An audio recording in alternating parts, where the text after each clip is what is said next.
Blow. Okay na.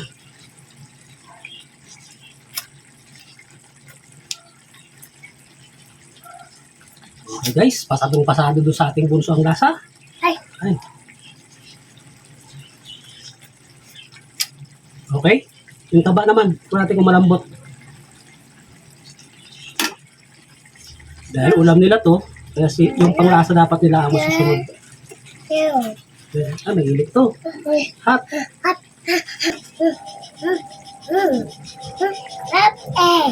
Hot eh. Hindi to eh. Ito, pork. Pork. Hello guys, sabi mo. Hi guys. Thank you for watching. Subscribe po kayo. Thank you po. Thank you.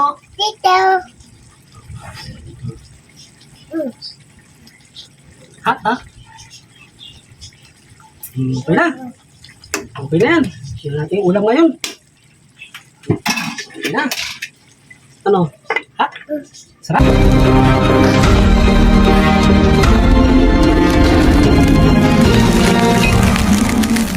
Okay, magandang araw sa inyong lahat guys. Tulit si Lior Malik. Babalik. Ito guys yung aking bidang menu ngayon. Tama lang sa budget. Tawid lang ng ating tanghalian. Tagayatin ko muna yung ating panahog. Sa tamang sukat lang. Ako na masyadong maliit. Tamang pang minudo size lang. Gagawin ko dito sunog bawang guys. Para mabango. Parang yun na lang pinaka-flavor niya. Doon sa ating ginisang kangkong. Magkukulay lang yung ating kamatis. Magbibend na yung kanyang tamis. Yun lang. Yun lang kasimple. Habang ginagayat natin itong ating panahon, pinababad na natin yung kangkong sa tubig. Mainam na binababad yung gulay sa tubig. Puro hugas lang. Babad mo ng medyo kahit mga 3 minutes yung ating gulay. Nalubog siya doon sa tubig. Para umalis yung mga hanip o yung mga insektong maliliit bago mo ulit ugasan. Tapos na itong ating panahog. Medyo marami-rami din. Ayan. So, kasya na sa ulaman namin ngayon tanghalian yan. Papalit lang ako ng kutsilyo. Patis ngayon. Yan o, 5 piraso lang binili ko. Kasi kukulangin tayo sa budget. Yan. Tsaka yung medyo hinog yung pinili ko para maganda igisa. Kasi duturugin natin yan. Maambol-ambol ngayon guys. Ingat kayo palagi at uso ngayon ang ubo at sipon. Lalo sa ating mga bata. Ito para makatikim naman ng gulay yung ating mga bata. Yan. Okay na yan. So, pinapahuli ko talaga yung sibuyas sa kabawang. Kasi ito na yung magiging lagayan nila. Yan. Habang busy yung ating sentensyador ng lasa, naglalaro.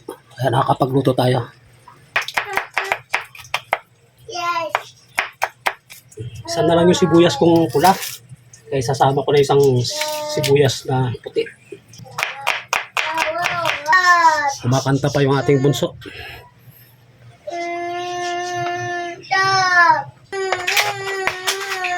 Yung ulam namin ngayon, tanghalian, December 21.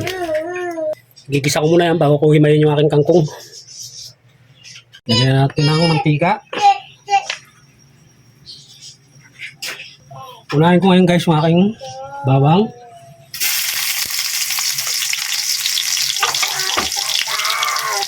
Dahil sunog bawang yan, yun yung flavor na kukunin natin.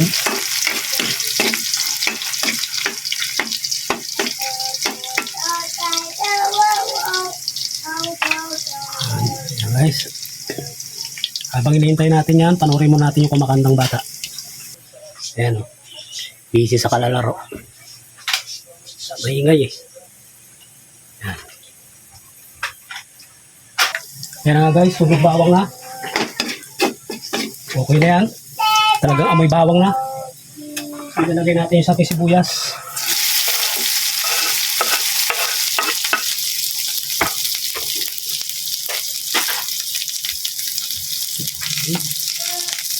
Natural flavor.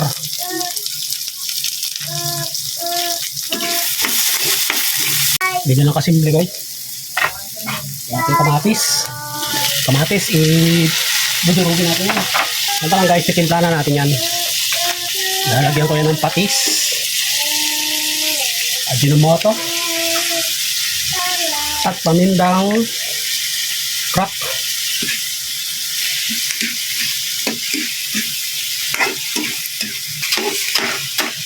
Sasabay na natin dyan yung ating karne. Hindi ko na siya ipa-fried.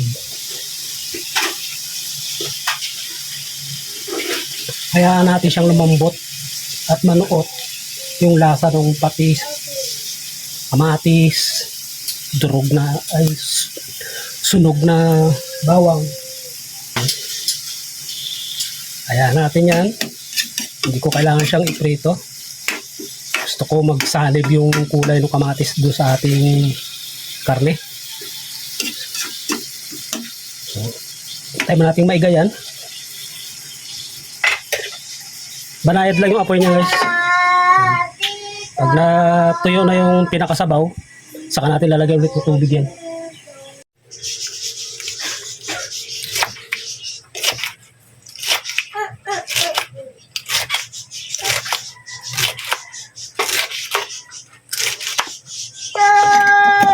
Ito na guys yung ating hinimay. Medyo marami-rami din. Ito guys, tikot ito tinatapon. Ginagawa kong pataba dun sa ating mga halaman. Sa ating mga bonsai. Pinagayat ko lang siya ng manipis bago ko nilalagay dun sa mga paso. Dali dalawang tali itong binili kong kangkong sa 10 piso isang tali. Parang pinakaabuno na rin ito ng ating mga tanim. Dami rin guys.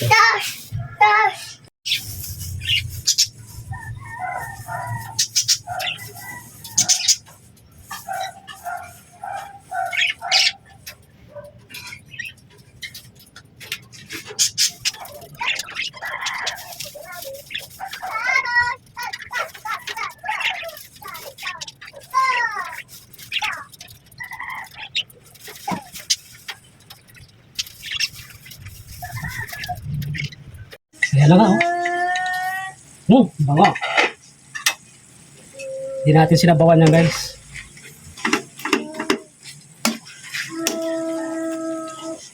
Yan lang, kasimple-simple. Makakagawa na tayo ng masarap nating ulam. Guys, oh.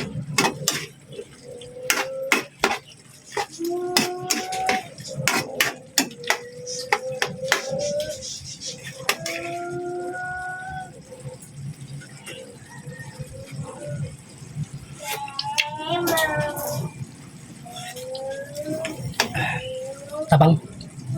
Tapos yung flavor ng bawang yan pag tinikman mo siya guys. Yung lasa niya. Half lang guys. Kalahating baso lang.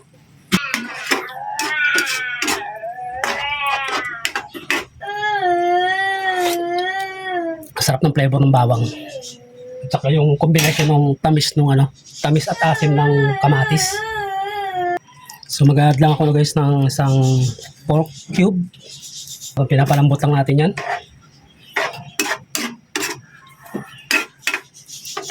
Pag kumulo yan, ma-check natin yung karne, malambot na. Pwede natin isahog yung ating kangkong. Ginisang kangkong with flavor sunog na bawang. Check natin. Okay na yan. Kuha na rin natin yung sabaw. Tama lang yung sabaw na yan. Medyo malapot na nga. Okay na. Simpleng luto lang guys. Sahog na natin yung ating kangkong. Ganun lang, kasimple. Okay, nandito na rin yung ating sentensyador ng lasa. Mamaya, papacheck natin kung okay ba.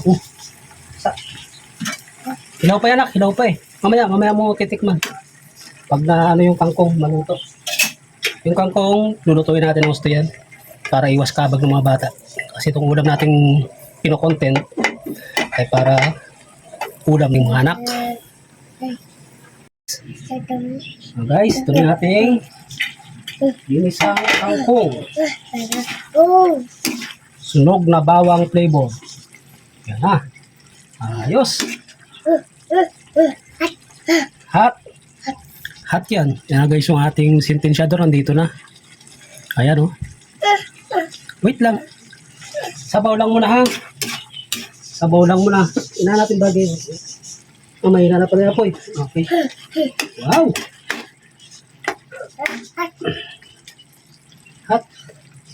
Hot. Huwag may dikit na.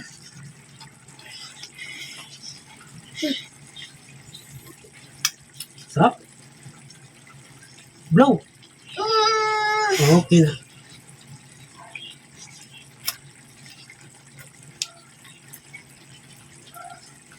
Okay guys, pasadong pasado doon sa ating bunso ang lasa.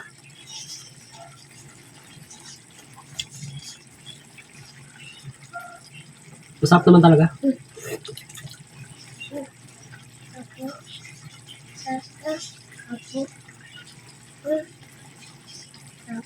Ay.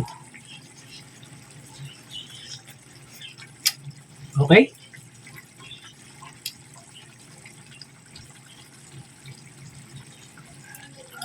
Yung taba naman, kung natin kung malambot.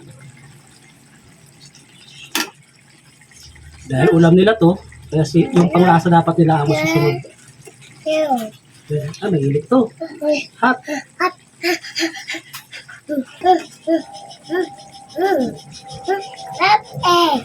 Hot eh. Hindi to eh.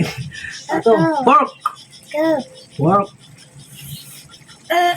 Hello guys, sabi mo. Hi guys. Hello guys. Thank you for watching. Okay. Subscribe po kayo. Hello. Thank you po. Dito. Thank you. Dito.